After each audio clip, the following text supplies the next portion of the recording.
Oh, that ain't fair. That ain't fair. You can't just fill me up like that.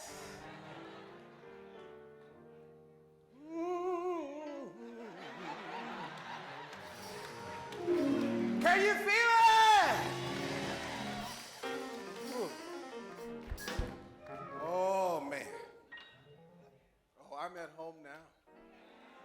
Tell somebody, hold my Bible. I might have a Metacostal breakdown up in here. Shirley Caesar said, it's just like fire!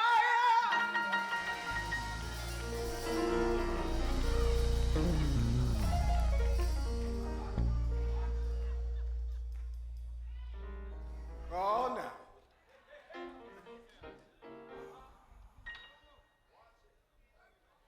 Tell somebody nearby, there is glory in your story. Go ahead and tell them there is. Now tell them again, tell them again, get some glory in your story. Tell them, get some.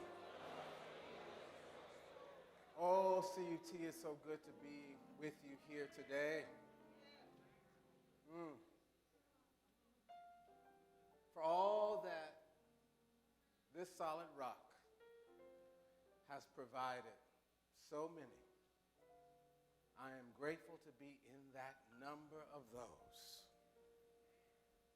who can come and touch the rock every now and again. And I give thanks to all of you who continue to hold this powerful healing village, transformational village, and beloved community together. Give yourselves and God some praise.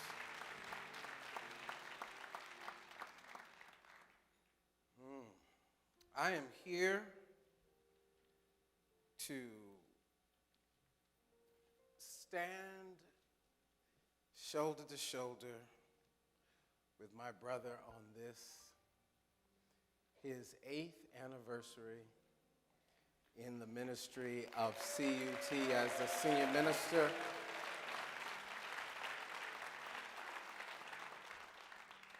Oh, and he just sang your testimony. Nobody told you that the road would be easy. Oh, but I don't believe that God has brought you, come on, this far. When we were sent to this planet, we were sent here on assignment. You and I have an assignment. And the degree to which we are willing to embrace that assignment and get all in about the assignment that we have been given, God will put some glory in your story.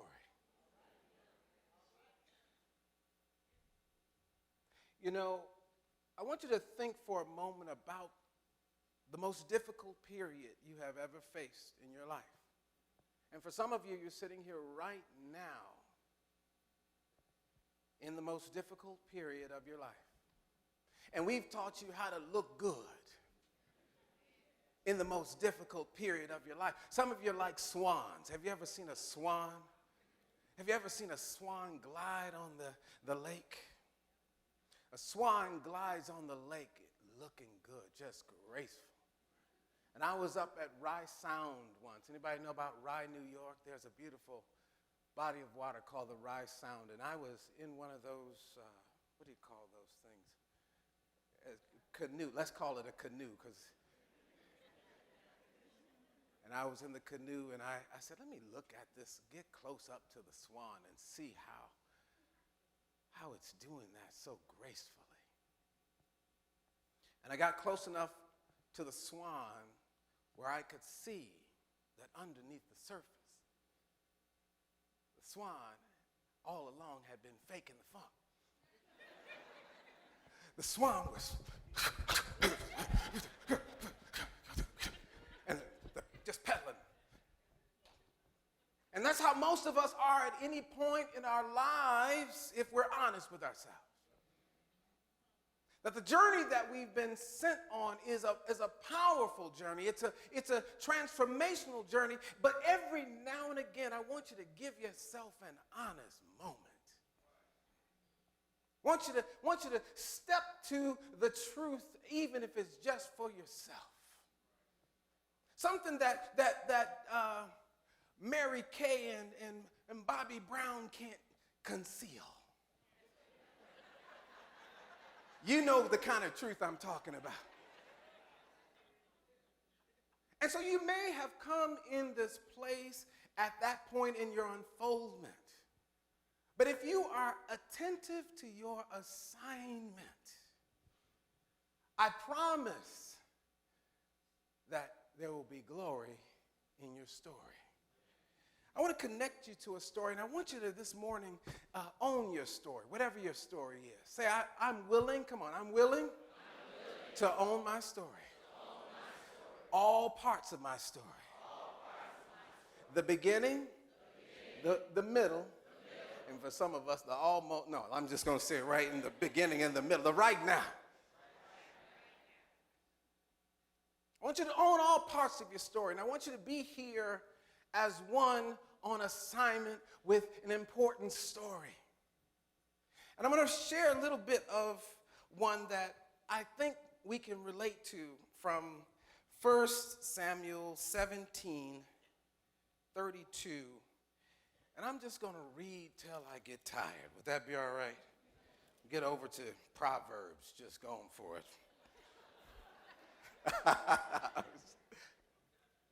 It says, then David said to Saul, let no man's heart fail because of him. Your servant will go and fight with this Philistine. And Saul said to David, you are not able to go against this Philistine to fight with him, for you are but a youth, and he is a man of war from his youth. But David said to Saul, your servant used to keep his father's sheep. And when a lion or a bear came and took a lamb out of the flock, I went out after it and struck it and delivered the lamb from its mouth. And when it arose against me, I caught it by its beard and struck and killed it. Your servant has killed both lion and bear. Have you ever, in your story, encountered some lions, some tigers, and some bears? You know, I serve alongside Reverend Eric Donaldson, and every now and again he's the senior minister of operations at the church. And I'll come into the community, you know, looking calm. And he'll come around the corner looking like he had just wrestled the bear. And we have code. We say, seen the bear today? He says, seen the bear. I said, is the bear still in the house? He says, no, I handled the bear. I said, very good. He says, your servant has killed both lion and bear, and this uncircumcised Philistine will be like one of them, seeing he has defied the armies of the living God. Moreover, David said, the Lord who delivered me from the paw of the lion and from the paw of the bear, he will deliver me from the hand of this Philistine. And Saul said to David, all right, well, go on, and the Lord be with you. In other words, I'm going to stay right here where it's safe. So Saul clothed David with his armor, and he put a bronze helmet on his head. He also clothed him with a coat of mail. And David fastened his sword to his armor, and he tried to walk, for he had not tested them. And David said to Saul, I cannot walk with these, for I have not tested them. So David took them off. Then he took off his staff in his hand, and he chose for himself 5, what about it? Smooth stones from the brook. I want you to remember that we're going to go back to 5 smooth stones from where? From the brook. and put them in a shepherd's bag in a pouch which he had, and his sling was in his hand, and he drew near to the Philistine. So the Philistine came and began drawing near to David, and the man who bore the shield went before him. And when the Philistine looked about and saw David, he was disdained, for he was but a youth, ruddy and good looking. Come on now, you can look good, but you can fight. Oh, I know Chicago. Let me take my earrings off, because I got to be snatched when I get back home. You know what I'm talking about? Mama can't know I was out here cutting up fully. So the Philistine said to David, "Am I a dog that you come to me with sticks?" And the Philistine cursed David by his gods.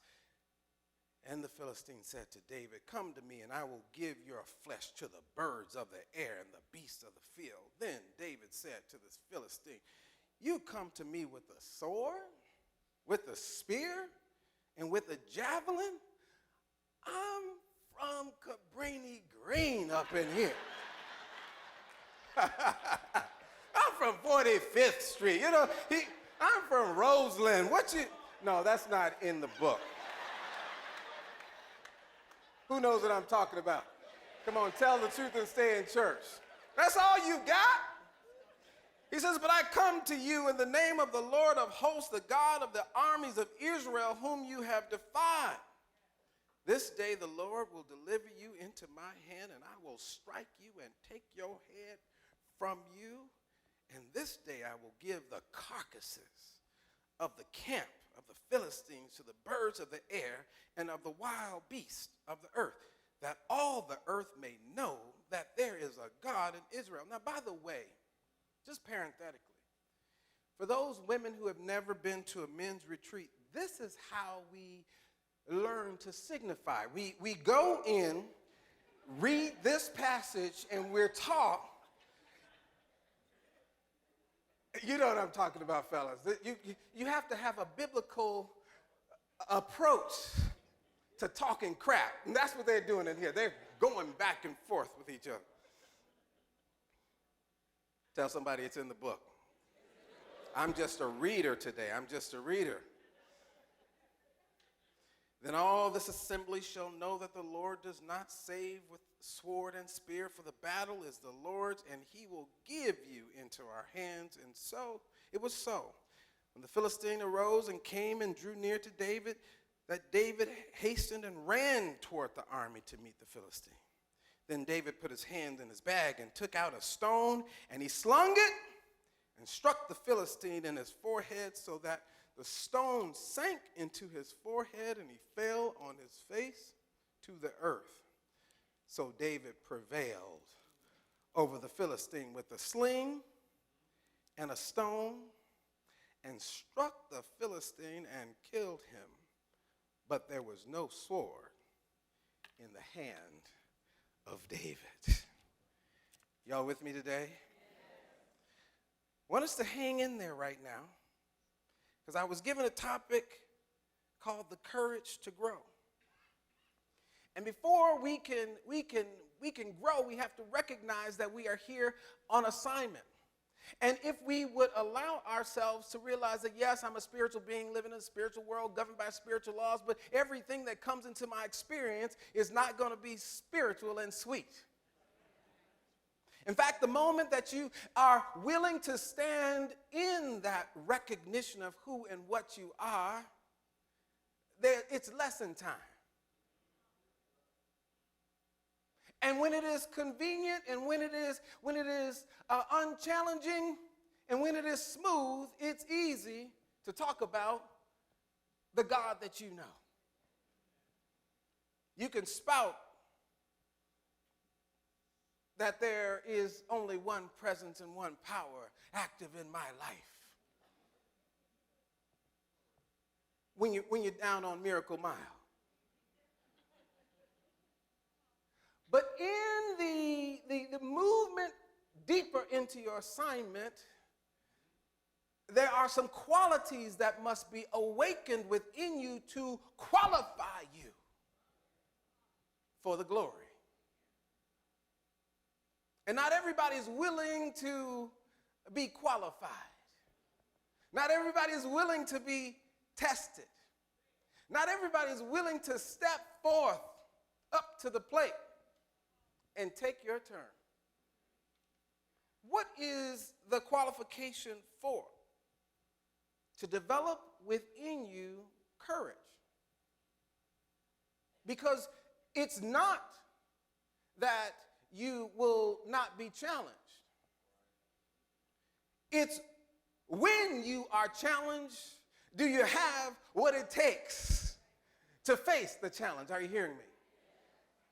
And for some of us, there are some things that don't challenge us.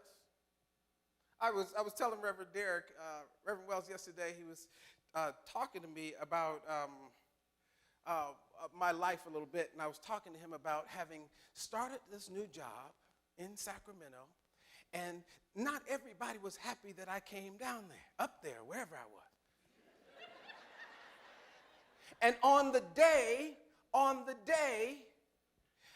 that I was to start this new role as senior minister of this magnificent congregation that I was so excited about, the executive director had organized the core staff to walk out that day. They all quit except a couple of them. And they bet among themselves that in 6 months, we'll all be back anyway, because he won't last in 6 months. But they didn't know that I'm from the south side of Chicago, and I know what to do with zero. I know how to manage zero. I'm peering into 10 years.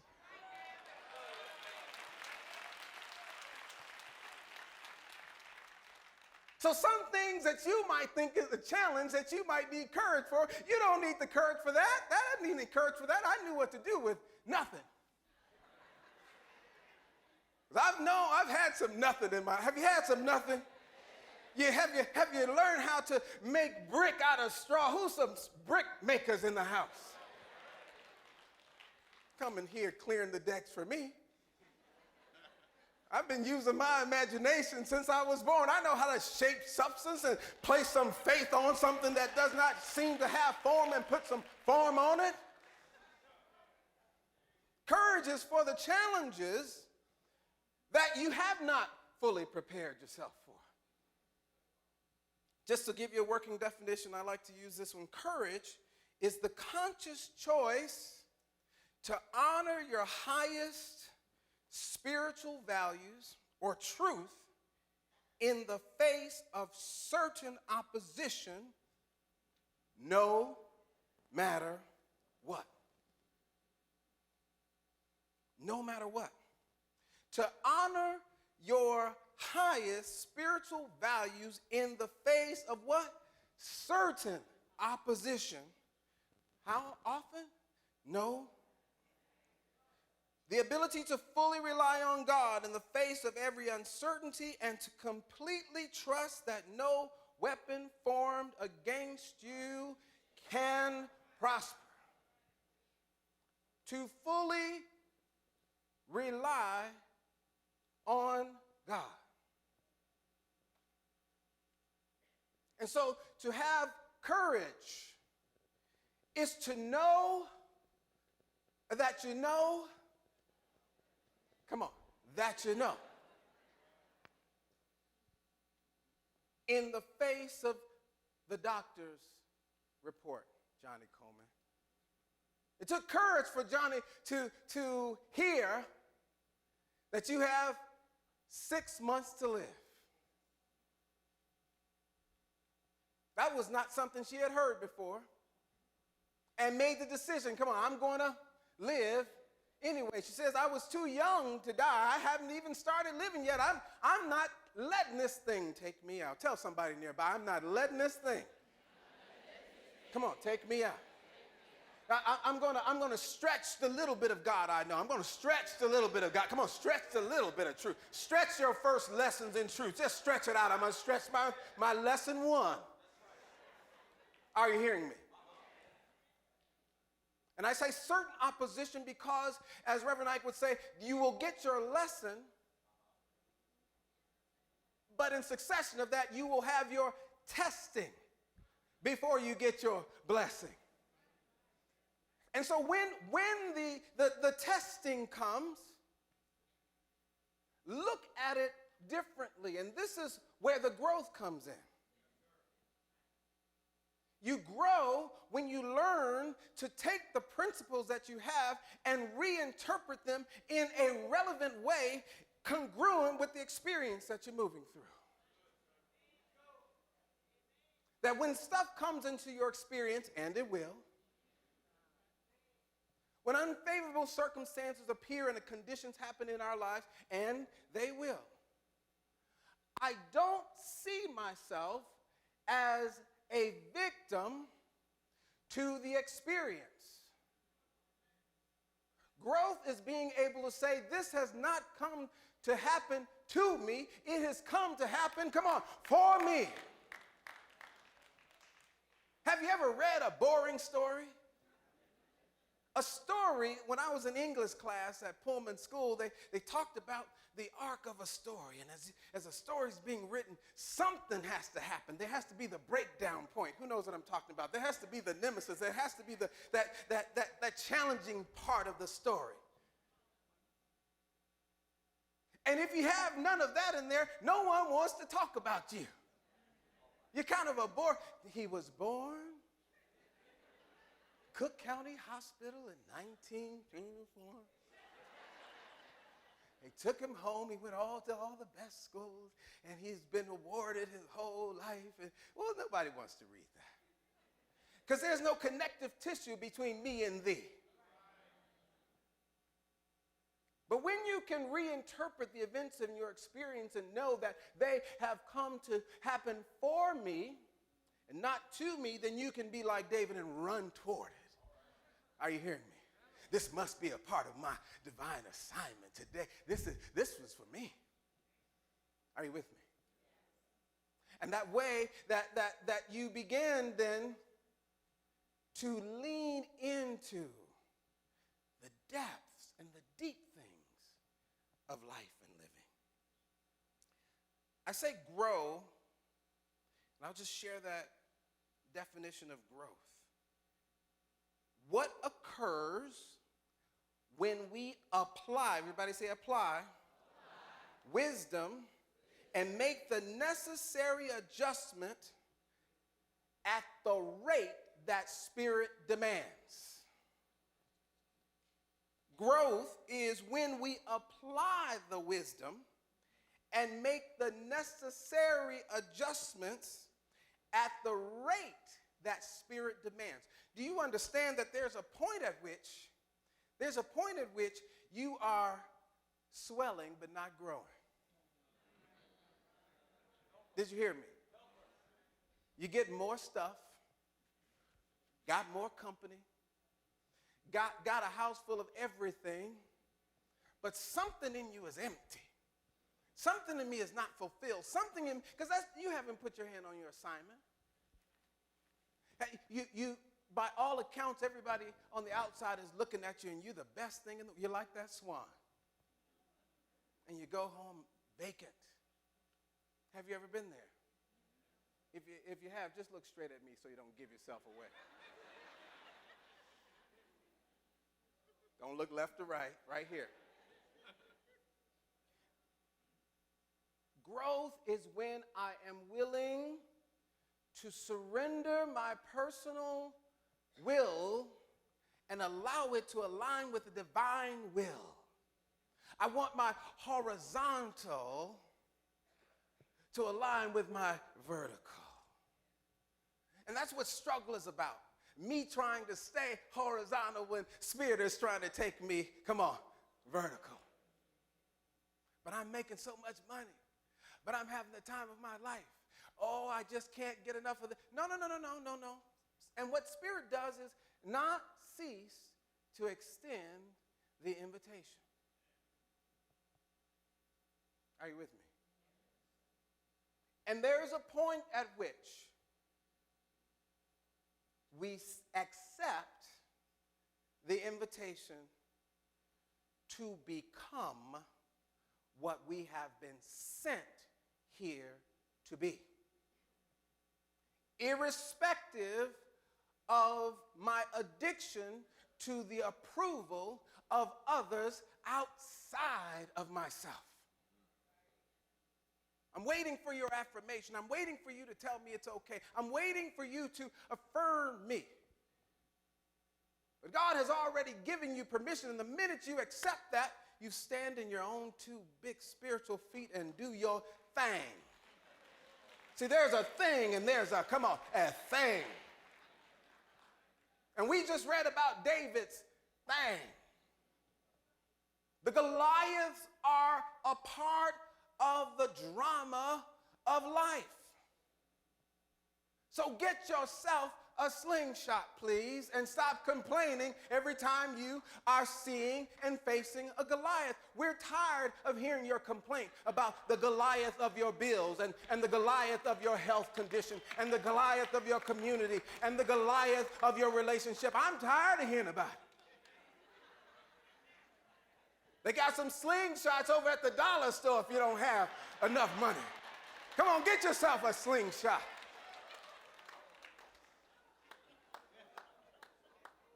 What I love about the choice of the slingshot was that young David was choosing that which he had mastery over. Every one of us has mastery over something. Are you with me? Come on, tell somebody, do your thing. Stop trying to do my thing. Stop expecting me to do the thing like it's always been done. I can't do it the way it's always been done. I've got to do, my thing. The old hymn of the church, it's your thing. Do what you want to do. I can't tell you. Look at all the saints in here.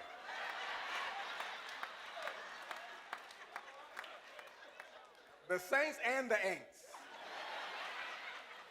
Which one are thee?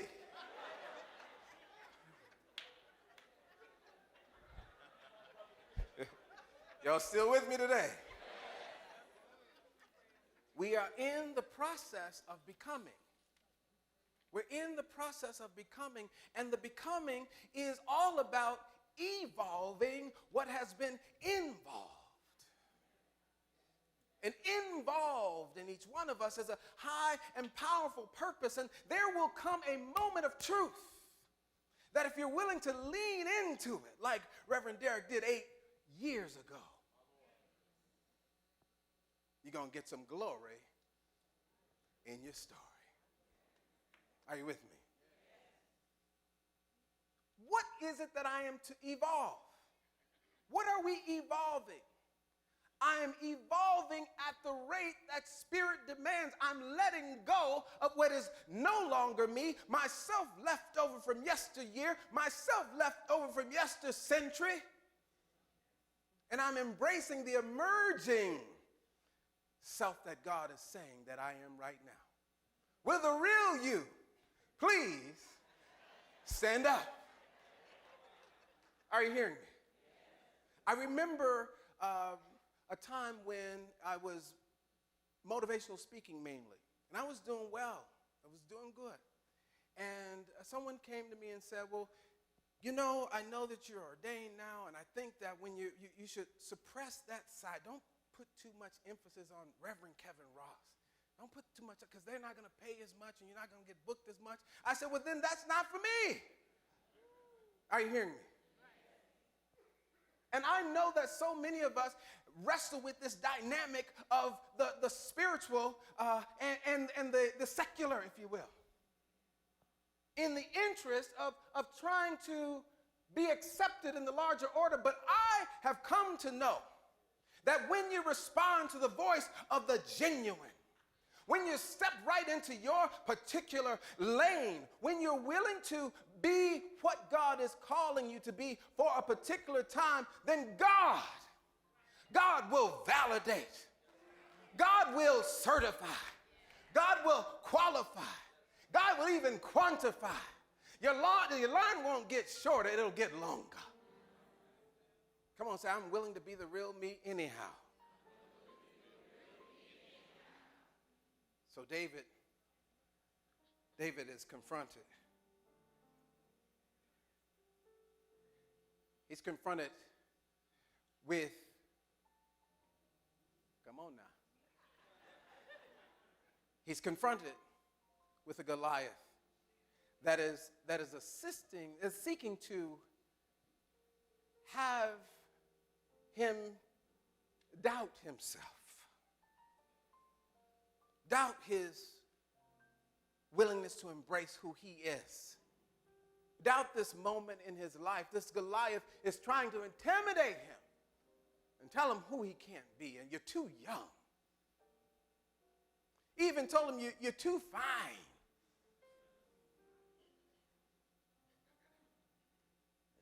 And David was able to go back to the brook. Are you hearing me? He went to the brook after Saul had chickened out. Because some people will walk with you just for a little bit, Brother Red. Up until the moment you start stepping into your season, your real thing. Well, let me give you some armor. Let me give you something to put on while you're out there. At least that's the least I can do for you. And David starts to try and work with somebody else's armor. Listen to me. The armor that was for one may not be suitable for the other. Are you hearing me? Let's stop trying to clothe him in somebody else's suit of armor. He's got his own techniques. He's got his own approach. He's got his own assignment. Let me take off this armor, but I will stop by the brook. See, the brook is where the 5 smooth stones are. And see, Mother left us 5 smooth stones in the brook. He can't put on her shoes, but he can put on his own shoes, and his feet are growing every day. But Mother left 5 smooth stones in the brook. And the 5 smooth stones metaphysically represents the 5 spiritual principles, the 5 basic truth principles. If you just come back by the brook, I've left something for you that will give you all that you need when you need it. When every Goliath comes in front of you, you'll be able to stand on it, brother. Because you're still a unique, unrepeatable miracle of God. You're a once-in-a-lifetime event in human history, but I need you to stop by the brook. And he goes and he gets 5 smooth stones from the brook. The omnipresence of God, the divinity of men, the value and power of thought, practicing the presence and the law of demonstration. And if you walk with God, if you're truly in relationship with God, the scripture says that David didn't even need to use all 5 of them. Most of you don't know all 5 of them, so work with the one that you know. Work with the one that you know.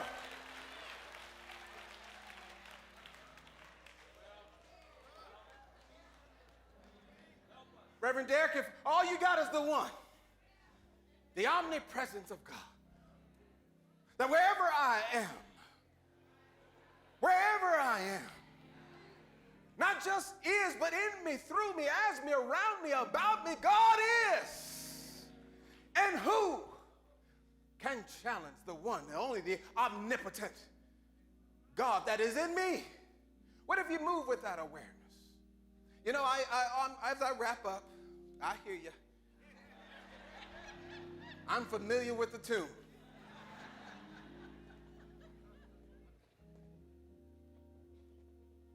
The moment of truth will come. And we've been given that moment of truth. Dr. Coleman, I believe, had the hardest job in the world, being the first. First to integrate Unity Village. That was the first. Then she was the first to come and build a church here in Chicago. First to be the president of the black woman president of Unity, Association for Unity Churches. And she was the first to build the first, the second, the third, the church, the school, the first. And it's hard being the first. Oh, but I want you to know something. As a pastor, a spiritual leader, it's also hard being the second. You've got to have some nerve to come up in here after the first has been here. You've got to have the testicular fortitude and the ovarian audacity to step in here after the first has been here. So the man that is leading this spiritual community right now understands what it means to be the second. You're too young. You haven't been tested. You haven't been tried. Take my armor. Take my advice. Take what I have to give you. But I'm saying if you lose him and let him go, if you allow God to do the same thing that God has been doing throughout the ages, then God, having provided something better for us, will not be made perfect apart from that. And so allow the perfecting to happen. Allow God to continue to work in and through him, fashion him and form him, and build him for such a time as this, CUT. We didn't build this stadium in order to be a center for spectators, but we built it to be a boot camp for the beloved community so that we can dispatch from this place voices who can remember that even in the heat of the battle, even in your darkest hour, dawn, yea, though I walk. Yea, though I walk through the valley of the shadow of death. It's just a shadow. CUT, it's just a, come on. Judge not according to appearances, but judge with righteous judgment. It's just I will fear no error. For thou art with me. Thy rod and thy staff, they comfort me. Thou hast prepared a table just for me in the presence of all my haters. Thou hast anointed my head with oil. My cup runneth over. Surely goodness and mercy shall follow you, Brother Rev, all of the days of your life. If you will dwell in the house of the Lord.